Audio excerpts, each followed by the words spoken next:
Hello everyone, I am the Golden Scouta, and welcome to my Steins Gate 0, Episode 4 review. What an episode that was!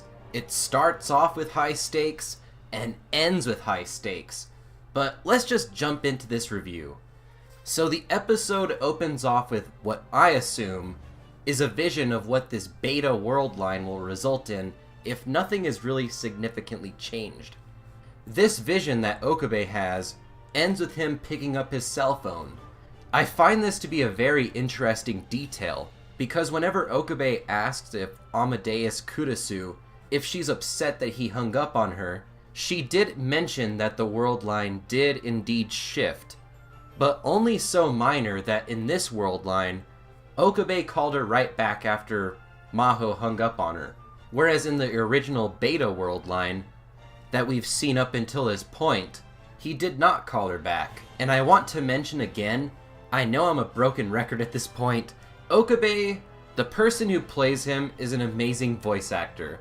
And just the art, and just his expressions in the art of this anime really sells his emotions really well, and it makes it really easy to feel sympathy for him. So after this opening, we get a comedic scene to break up the tension, which is kind of funny, but I do have to question why the couple walking by seem to be snickering at Okabe. I mean, what's to assume that he got that dress from a gift exchange?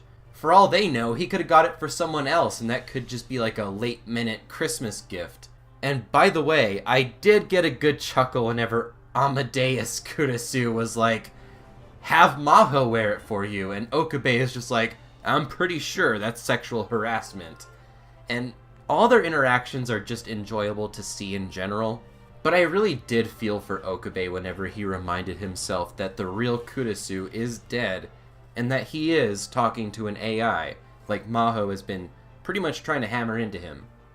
But like I said again, we do find out at this point that this is where the world line did in fact change. And like I said before, because this world line shift seems to be directly connected to the cell phone if you watch my last review. And it does make a lot of sense to me, since the original Steins Gate, a cell phone was used for time travel.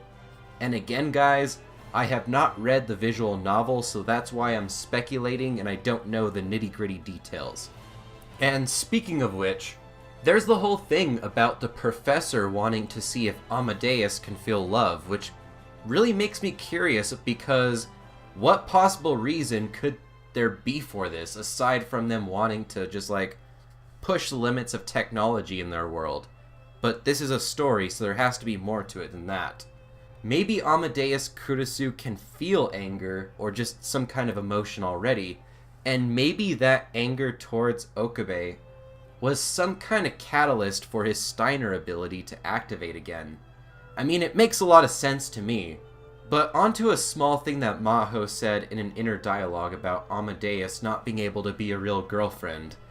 I'm pretty sure that people already have virtual girlfriends and waifus without technology as advanced as Amadeus. Just saying, I think that would kind of push that even more further. But moving on, we get some pretty good interactions with Daru and Suzuha in this episode. And we get to find out that the girl that Mayuri was hugging in the future is in fact her adopted daughter, Kagari. I do have to admit that I was suspecting that it was her daughter, but the adopted part was definitely unexpected. We find out that Suzuha and Kagari went in a time machine together and were separated before Suzuha traveled from 1988 to 2010. Just the way that this whole subplot of finding her is set up, it sounds like that they're trying to find her in order to recruit her, but also with the whole thing about her hearing voices in her head and trying to kill Suzuha, I have a very strong feeling that Suzuha doesn't want to just find her to recruit her. I honestly think that this search might be going on so that way Suzuha might try to assassinate her.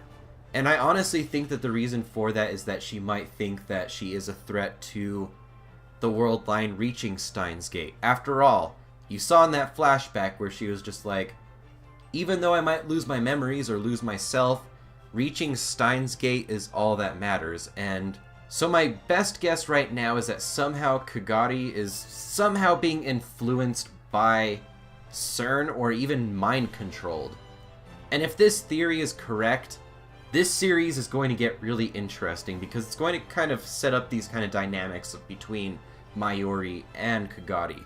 Like, I honestly think that we're going to have that classic moment of, like, don't kill my evil daughter, and, like, I don't know, it kind of reminds me of the first Spider-Man movie in a way. Because we knew that whenever Osborn was kind of, like, pleading towards Spider-Man, there was some level of sympathy, but he was ultimately controlled by this whole Green Goblin thing, so it kind of has that parallel to me.